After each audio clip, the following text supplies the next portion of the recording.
call this meeting to order. Mary, read the roll, please. Here. Thompson, Here. Howard, Here. Ferris, Garcia. Here. Please join me for the pledge of allegiance. I pledge allegiance to the flag of the United States of America and to the republic for which it stands, one nation, under God, indivisible, with liberty and justice for all.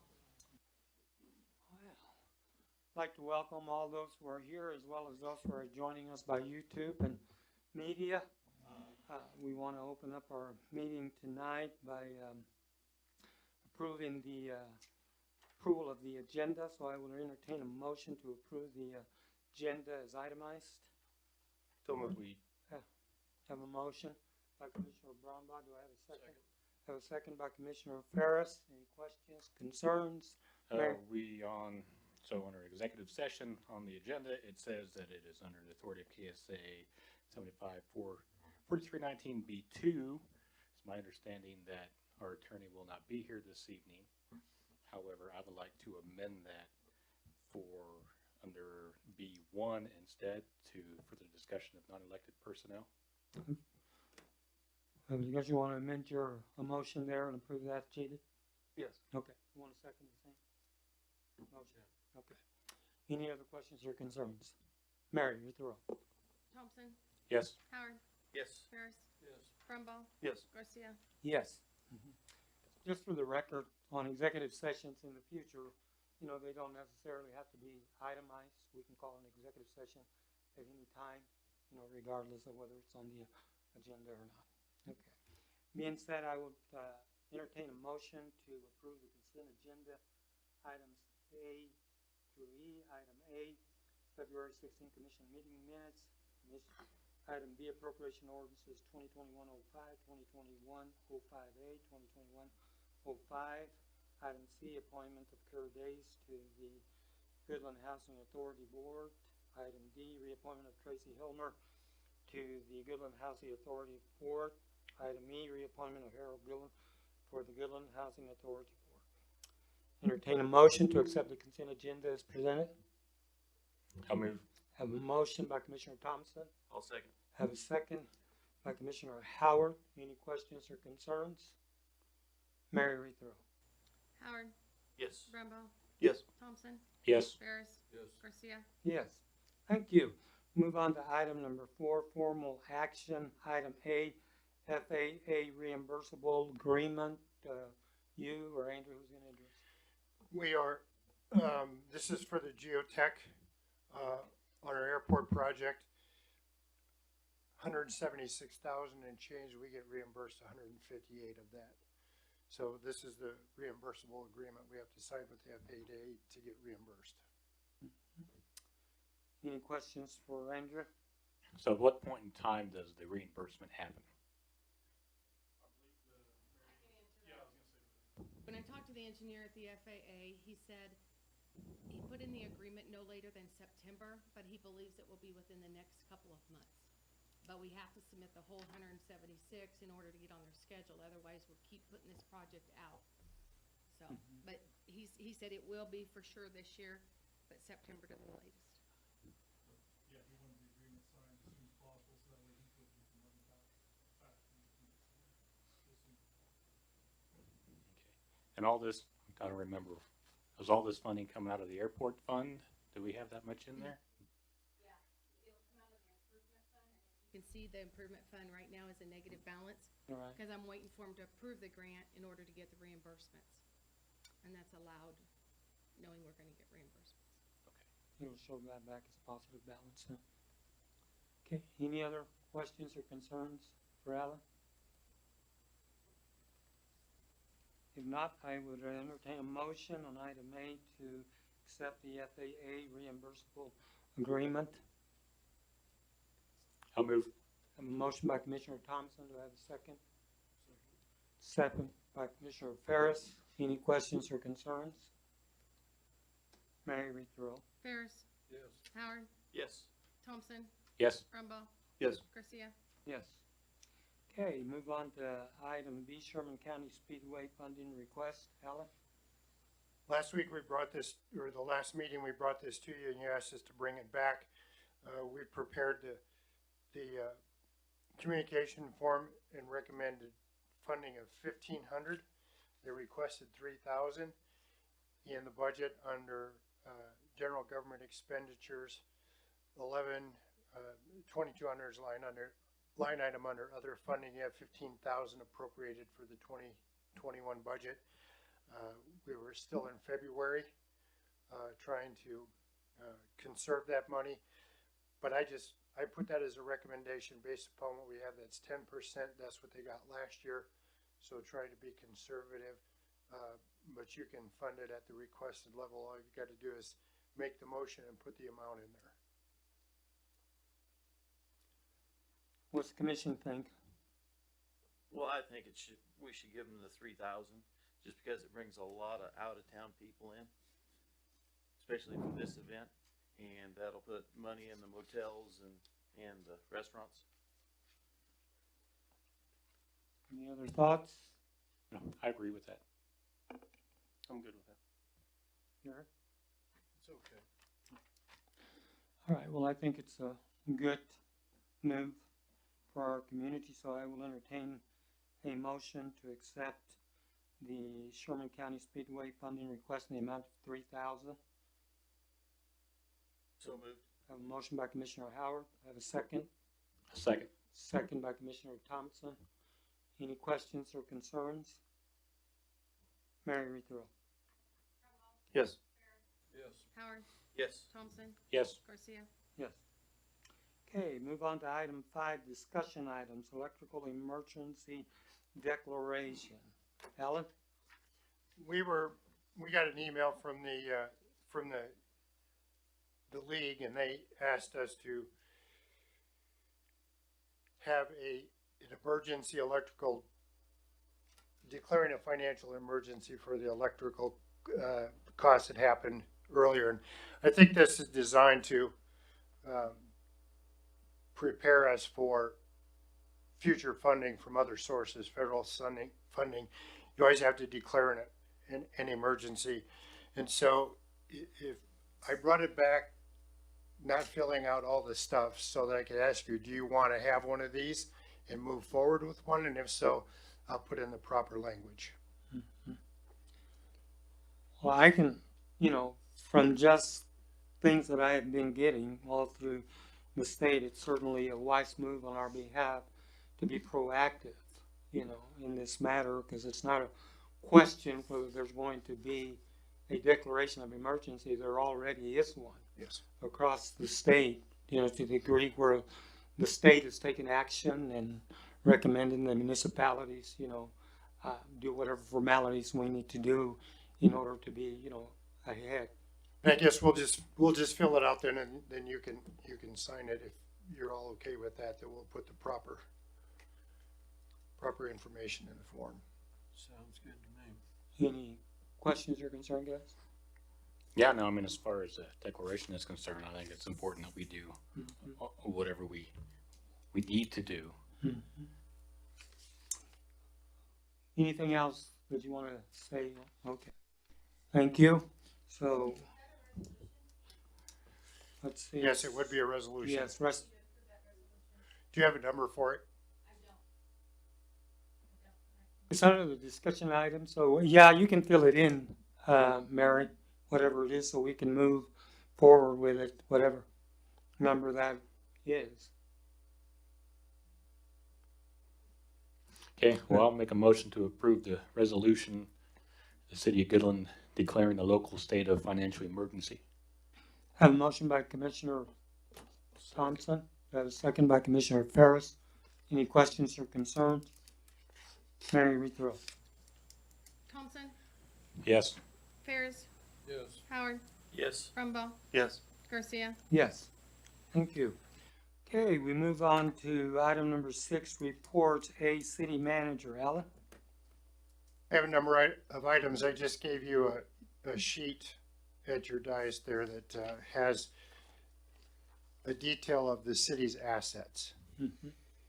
The street number is kind of subjective based upon the number of miles that I calculated for each type of road type.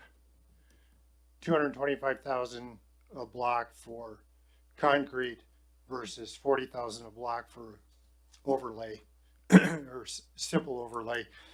And so I calculated that up, but you can see we're north of $200 million in assets. The buildings, the vehicles, miscellaneous property comes from the actual schedule of our property and casualty provider as replacement costs. And then, as you can see on the power plant, I removed 20 million from the buildings because we'd already accounted for that in the electrical. So that number's out there. But just for your information, and part of what, as we go along and we do some planning, that this kind of thing will be included in our conversation, mostly meant as knowledge for what our assets are. And so when you see that we're replacing stuff and we need things, partly where that comes from in the big scheme of things. If you have any questions on that, I'd be happy to answer those. Any questions for Andrew? Or, Alan? Hmm? Or Alan? I mean, Alan, sorry. I'm thinking here. I didn't hear what he said. So. Have a jar there, and we'll go out to eat at the end of the year. Put $5 in every time. And then I'd like to talk about, we're gonna apparently get some COVID relief funds. The county's getting them, part of those funds come to us. It's about $9,500 for us at this point. So I just wanted to make you aware of those, that we're getting those. And I'd like to spend the majority of time here talking about electrical costs. You know, we put a little posting on Facebook, and other people have heard that, you know, their electric rates are gonna rise. And we actually figured there'd be a whole bunch of people here tonight, but there aren't. The first call I got was on February 22nd. I got a call from Kirk, what's his last name? Kirk Gerard at Prairie Lane Electric, and he indicated to me that there was going to be about a 7-fold increase in cost for that 6 or 8 day period last month where it was really cold, including down into Texas. Upon asking what that number was, he said, and I don't want anybody to be, I shouldn't even say the number, I don't want anybody to be startled by the number, but the number he gave me was potentially 1.5 million. Our normal monthly billing is about $225,000, $200,000 in that neighborhood. So 1.5 is about a 7-fold increase for us. That was based upon mostly natural gas pricing for the grid, of which we're a member. So we were asked by Sunflower to run, which we did. We ran our own generators and kept the city powered. No rolling blackouts or anything like that. On Friday, the 25th, we had a conference call with Prairie Lane Electric and trying to express some of our concerns and trying to get a better handle on the number. We don't have a better handle on the number at this point. What we anticipate is we're going to have another call with Prairie Lane Electric probably on the 8th or 9th, but we anticipate from what they've told us that they will get us a relatively good number on March 8th. That's a week from today. That's the first time that we'll actually have a number. And so, you know, we're not the only ones affected. There's 14 states affected here. That's part of this region. And so what we discussed with Prairie Land was, you know, we can't afford to pay 1.5 million and then bill all the citizens. So what we believe is going to happen to some degree is there's going to be we're going to have the ability as a city to pay our final number, whatever that number is, over a period of time, and then we'll have the ability to do the same amortization for individual citizens and accounts, business accounts, over the same period. So we pay $1,000 extra a month for 12 months, and an individual account would spread out the difference. For example, if your bill's $100 and it goes to $500, that $400 difference you'd be able to spread out over 12 months. You can pay it all at once if you like. There's probably no way to not pay the bill. We're going to have to pay the bill. It's just a matter of what the number is and whether or not there's going to be federal and state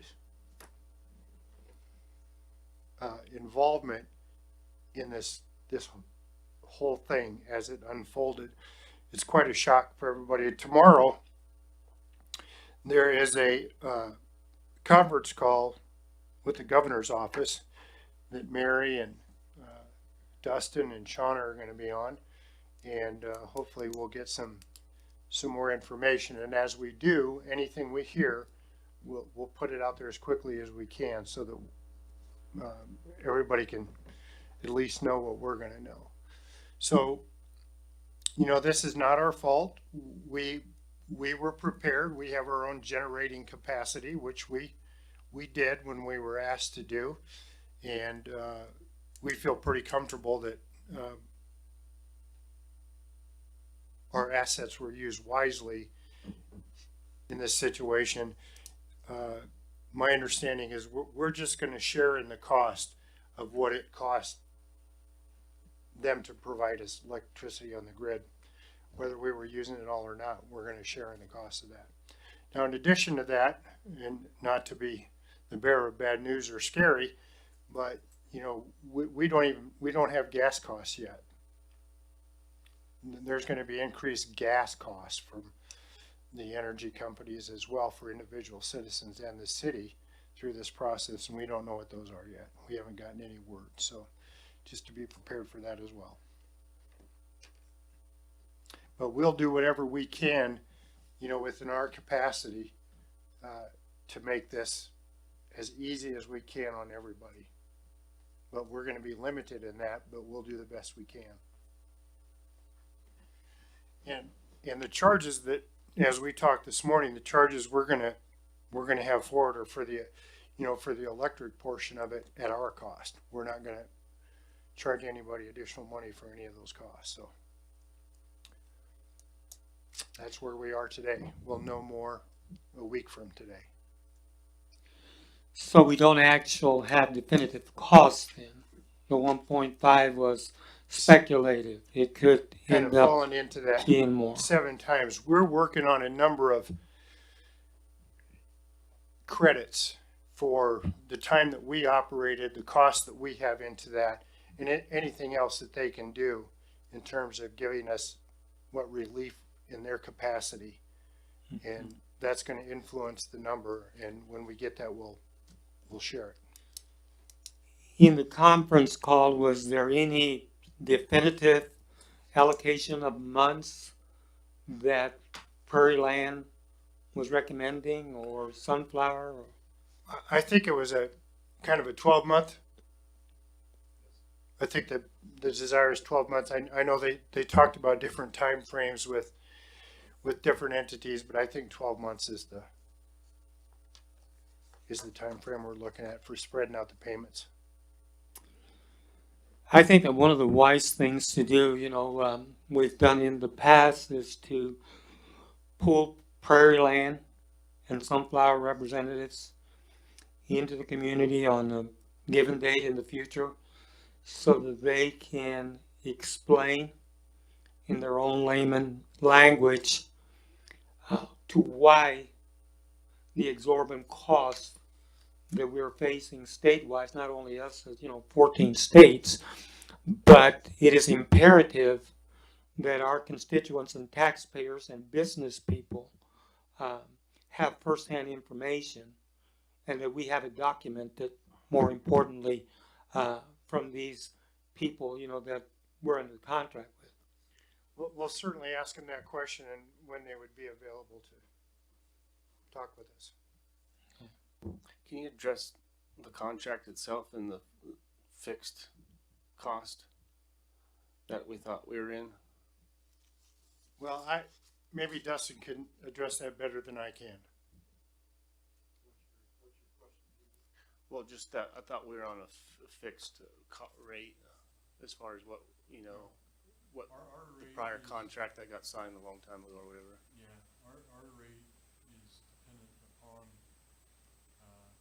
what they get power for. I mean, Sunflower produces power in Holcomb, and it's their cost divided by whatever their customers are, and they have, I think, 6 or 7 members, which Prairie Land is one of them.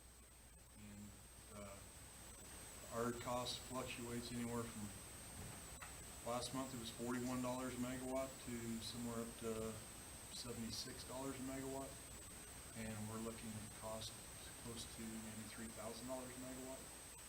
So on that contract that we, you know, when it first came on, it got brought up and that we were locked into this contract. And so when we talk fixed on that, what's fixed then? When we were using that language before, I guess I'm not understanding. I think the only thing fixed on that is, we can no longer, we used to peak shave. We can no longer peak shave under our current contract. They have all costs, passed on to us for firm power, all of our power. So, and they claim our capacity. So maybe we weren't using the right terminology before, maybe it wasn't a fixed. I thought we were in Yeah, a I don't know. long-term contract, and this is my understanding going into all this, we were in a long-term contract before, we couldn't get out of it. Rates were probably a lot cheaper than what we were paying, because we were in a fixed contract for whatever, several more years that we couldn't get out of, but yet electrical was cheaper than what our contract was until that time. So I thought when this happened, it was like, oh, great, we're in a fixed deal, you know, so we can't get stuck, but we're still. We're stuck. We're stuck. We're stuck. So I'm trying to understand. Several years ago, there was a capacity increase, what they paid us, because what they were paying us was pennies. And I believe, Jerry Beaker,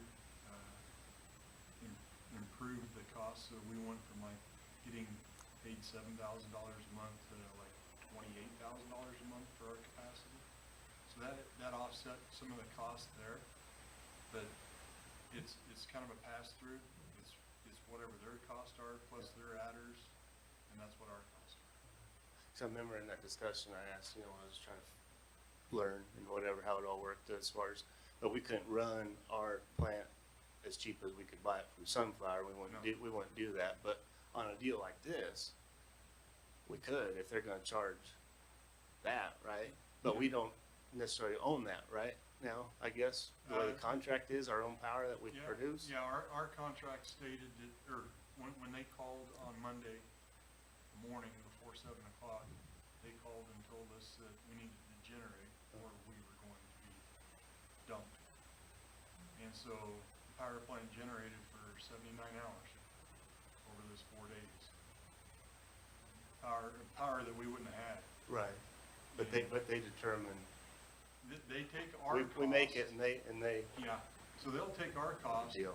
and reimburse us for those costs, and then depending on what market is, kind of places us where their cost is gonna be. So, it's not right. We're still tied to them. I think they devalued Yeah.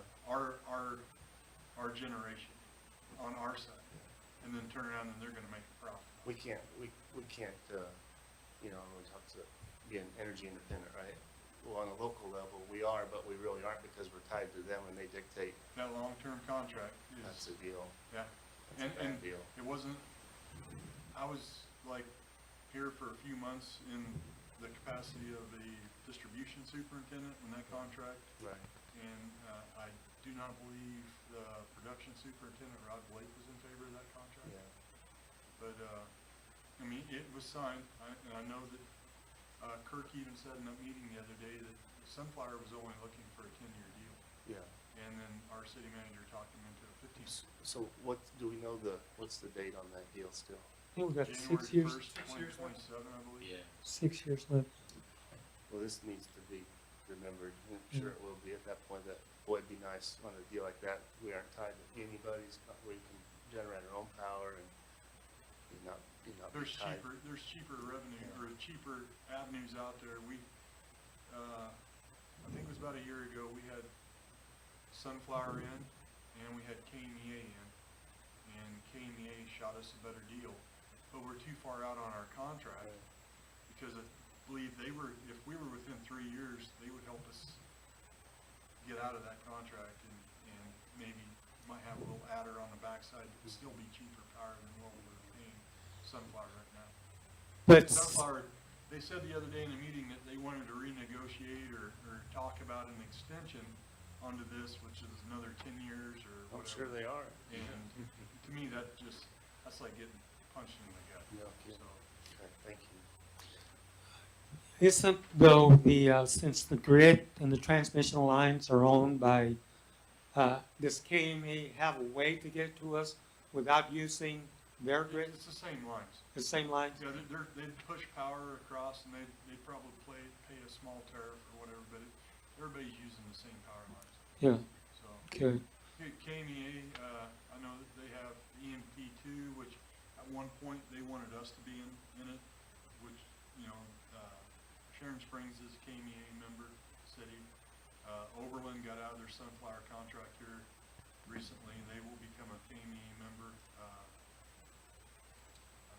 There's several. Garden City is the biggest one out here in western Kansas, is a KMEA member, and they got out of their contract with Sunflower or Wheatland Electric early. I know they paid a penalty to do it, but I know that they're better off for doing it. Mhm. So, 6 years is just a long time. So, if we were closer, I know that we'd have a little better view of what power was going to cost. I know that KMEA did mention 4-cent power, and we haven't seen that with Sunflower. I think one of the things that has to be conveyed though is the fact, had we not run our plant, we would have been without power, right?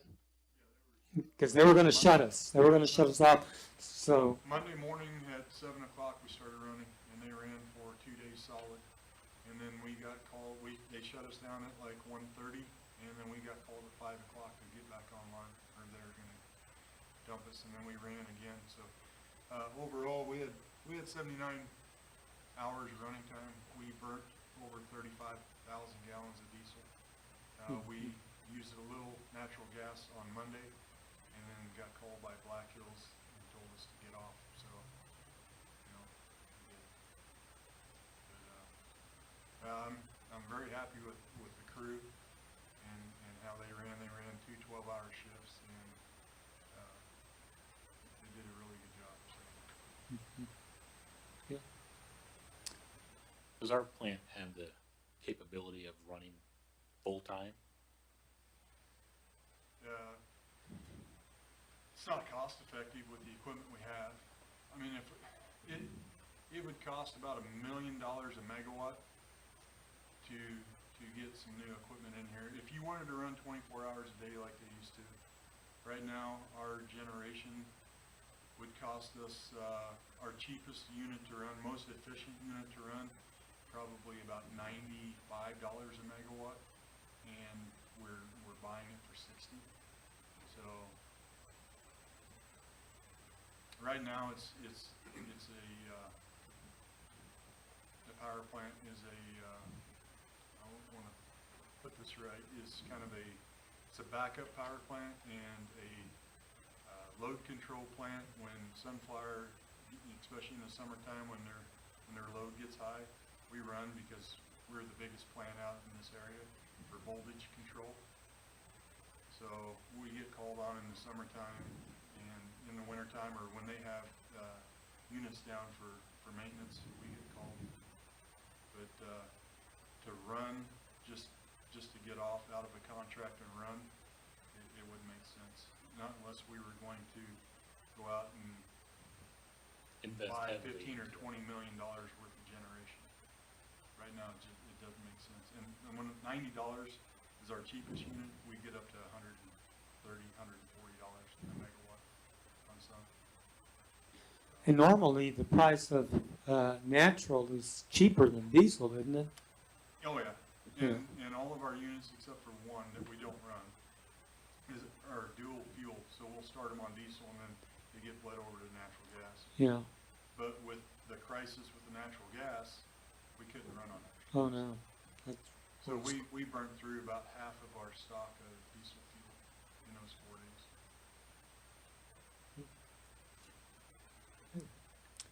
any other questions? Yeah, I mean, I was just gonna say, I do think it would be worth looking into, seeing what it would take to get out of our current contract with Sunflower, especially if there are other options out there that seem to be more appealing.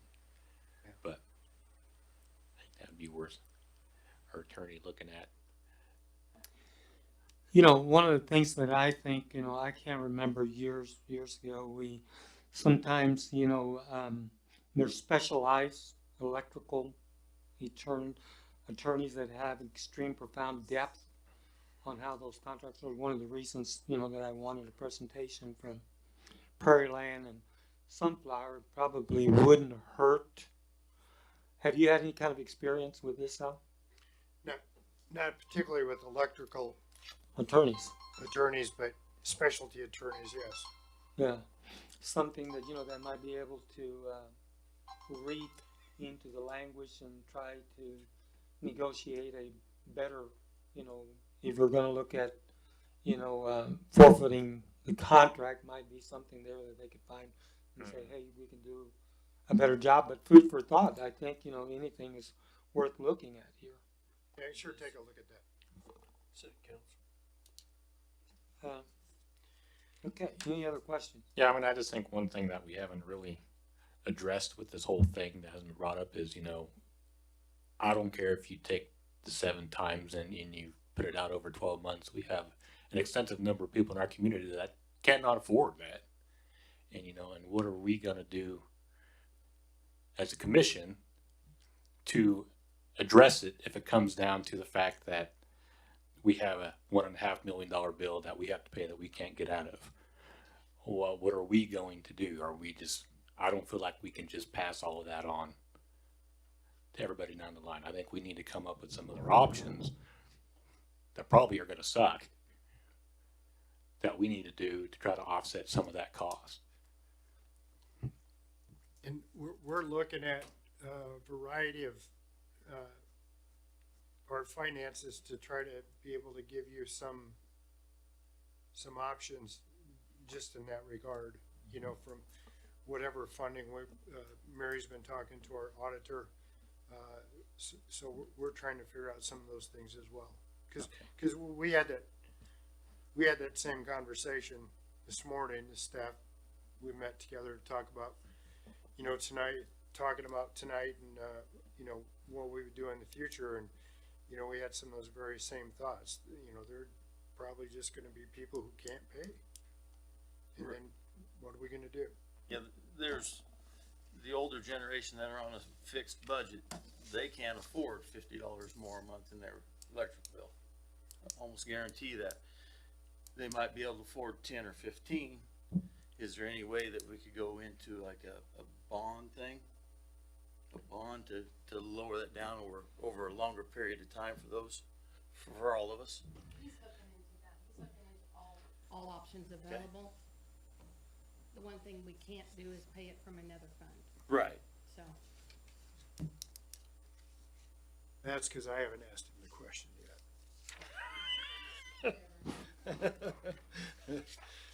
So we'll, you know, as we understand that, we'll pass that along to you and let you know what, you know, at the end, what we're gonna have to do something for some people.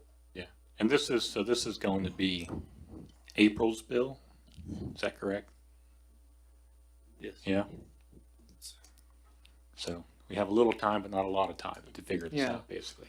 We have to get aggressive here. So we got, not only that, just, you know, who's to say, especially with the contract, when it kind of goes back to you looking if there's a way in or out, but to safeguard us from it happening again. Was it that extraordinary of a circumstance, or it wasn't even really in our areas? So yeah, it was a cold week, but you know, we've had cold weeks here before, right? Down like in Texas, they aren't used to that, but this isn't something that we haven't seen before here. And what's to say we can't get hit again once we get this thing fixed. Is how do we find some safeguards within even the current contract, if there is any, or if we can renegotiate where we don't have this, you know, no one can budget for this. I was talking to Bill Bierman, not only for local residents, but if the school gets hit with a humongous number, they don't budget for Yeah, This I mean, type of businesses in general, I everything, mean, yeah. I mean, commercials. yeah, I mean, it's it's a big hit for everybody. nobody's exempt on this Yeah. deal. So how do we protect in the future going forward if our contract doesn't protect us, you know, either? So just some brainstorming things to cover ourselves and try to shield us a little bit. And I think, you know, that's why I reiterate, I think it's important to bring somebody in a specialty field that understands, you know, that, because I agree with everything that's been said. I mean, to be able to absorb the exorbitant costs, we know that we've got a 12 months, according to, you know, what was 12-month spread. But even at that, it's still going to be extremely exorbitant for most people, you know, to absorb. So I think, you know, we need to look at all options here in order to be able to facilitate, you know, the cost to our people and try to be conscientious of what their bills are going to be as well. Like it's been said, everybody's going to be affected by this. Any other questions or concerns? Well, one concern for Alan, I got blindsided by this. People calling me because they seen it on Facebook earlier and I didn't know. It should have been put out to all the commissioners, not just whoever it went out to. Cause I don't like getting blindsided. Understood. Okay. All right. Anything else, guys? You know, I just have to say, in all fairness, the only thing I knew is there are gonna be increased costs. I didn't know anything else until later. And that's fine, but it should have been put out to us, cause when it hits Facebook, it goes, and then I get calls and everything. And I don't look at Facebook all day long to find that stuff out. I don't either. I don't have Right. Facebook, so. Okay, we move on to, I'm sorry, what? Move on to item B, City Commissioners, report. I'm gonna start with JD. I don't have anything. Aaron? Yeah, I mean, I just want to reiterate to all the citizens out there watching on YouTube, and they're going to hear about this later, that, you know, we understand the concern and the fear that people have, because, you know, we have the same fear. We also have to pay the same bill, and we are going to do whatever we can to make this as easy as possible for everybody in the community. That's it.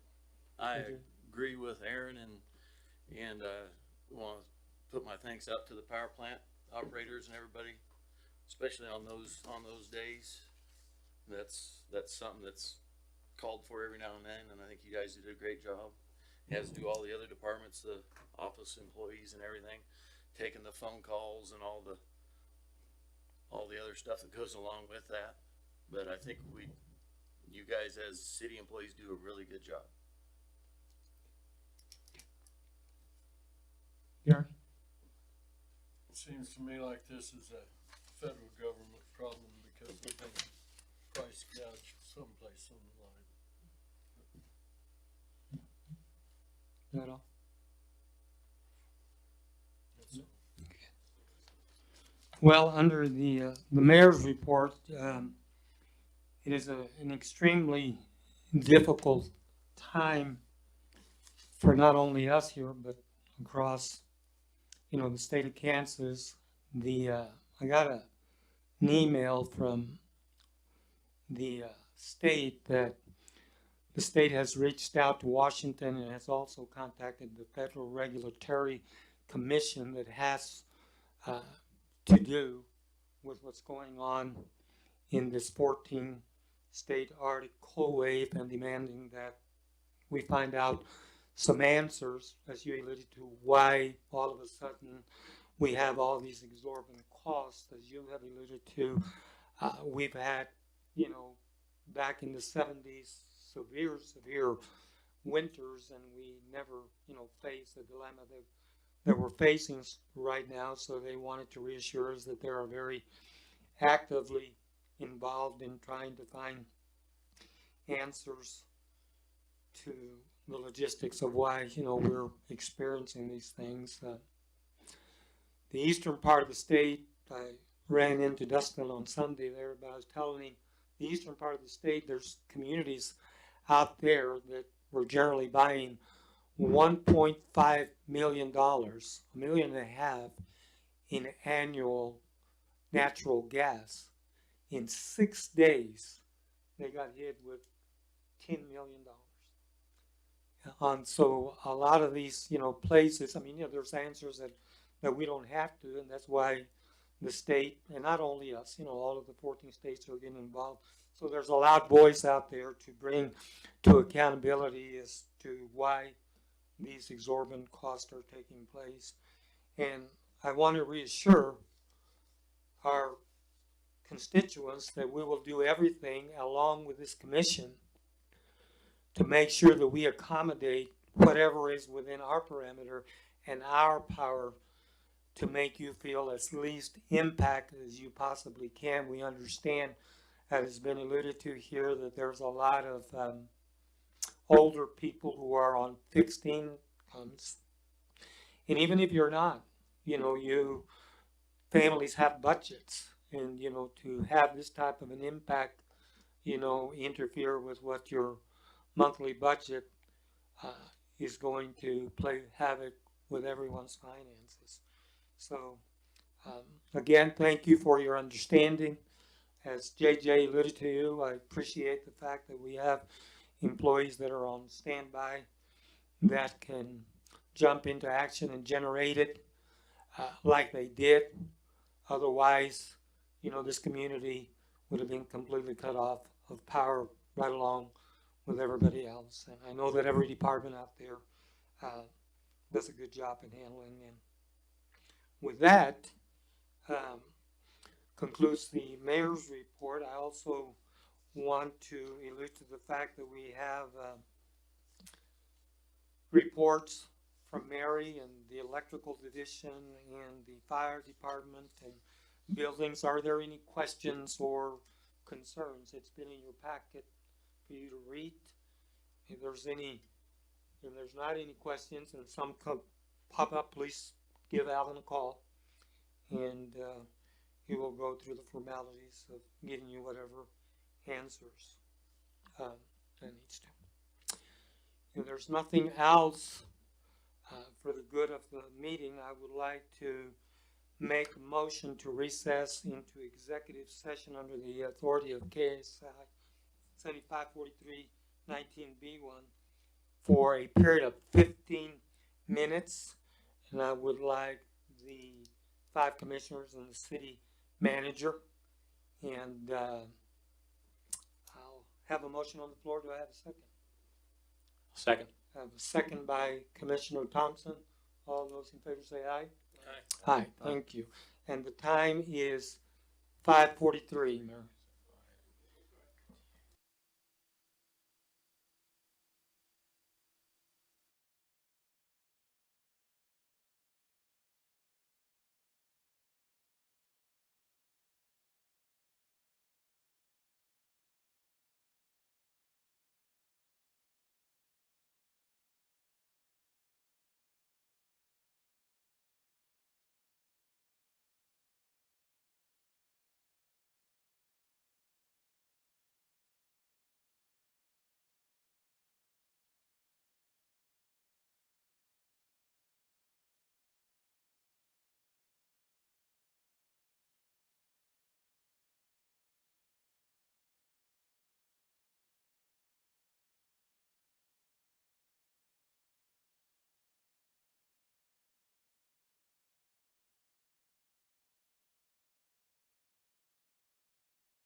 I'm gonna call this meeting back to order. And I'm gonna make another motion to recess into executive session for 10 minutes under the authority of 754319B1 for matters relating to non-elected personnel, like Alan, the 5 commissioners, for 10 minutes, Mayor. A second. Okay, all those in favor say aye. Aye. Okay.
executive session for a period of 5 minutes under authority of 75-43-19B1.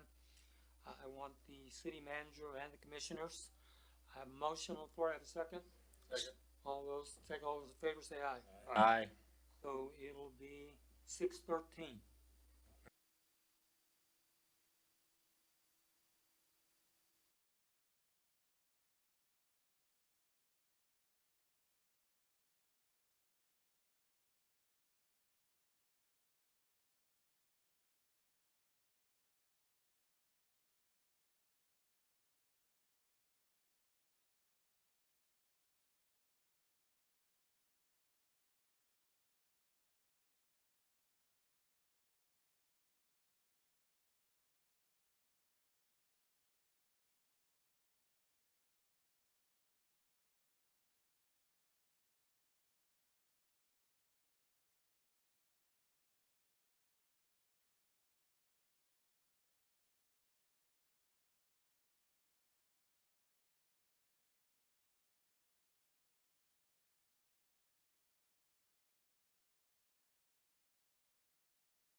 business to be addressed, I would entertain a motion to adjourn. So moved. Commissioner Bravo, second by Commissioner Howard. All those in favor say aye. Aye. Thank you, guys.